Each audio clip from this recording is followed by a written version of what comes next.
Сүүлийн жилүүдэд нийслэлийн автотээврийн хэрэгслийн тоо эрс олширч, автотээврийн хэрэгслээс ялгарах хортотоо нь байгаль орчинд төдийгүй иргэдийн эрүүл мэндэд сөргөөр нөлөөлөх болсон.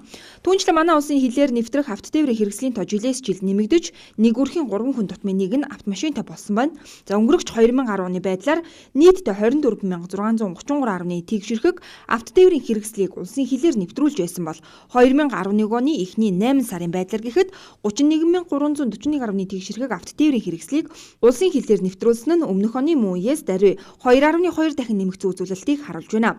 Харин хотын төвөөр замын хөдөлгөөнд оролцож байгаа автотээврийн хэрэгслийн 30 орчим хувийг 2500 см3-ээс дээш хөдөлгүүрийн цилиндрийн багтаамжтай том оврын жип тээврийн хэрэгсэл эзлэх болжээ. Дээрх олон шалтгаанаас үүдэн онцгой албан татврын тухай хуульд өөрчлөлт оруулах тухай хуулийн төслийг боловсруулж улмаар энэ төрлийн хураамж нэмэгдсэн юм а.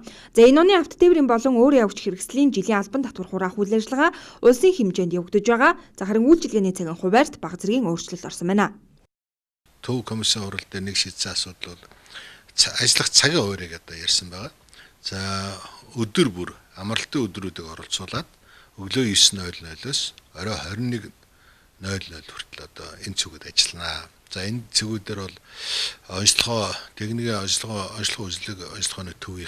онцлогооны төвүүдгээд бидний ярьдгаар төвөөхөн за мөн Улаанбаатар банкныхан за татврын ажилтнууд бол энэ цагийн хуваараар ажиллана.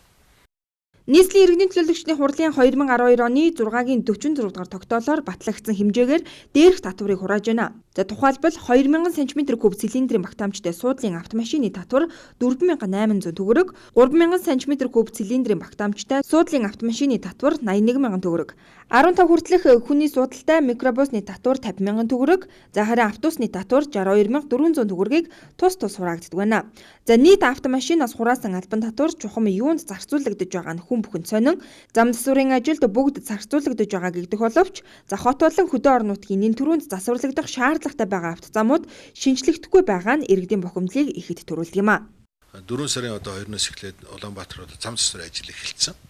За одоо маш их зам засна энэ жилээс замын ажил сайжирж байгаа, өргөжж байгаа, тэлж байгаа. Тэр хөрөнгөө та бүхэнд бүрдүүлж байгаа. Тэгэхээр бидний одоо хугацаанд нь төлсөн татвар болгон энэ татвар болгон чинь тэр замын ажлыг л одоо санхүүж хэлнэ шүү дээ. Тийм учраас бид сайн замаар явъя гэвэл татвар одоо эртгэлж төлөх хэрэгтэй.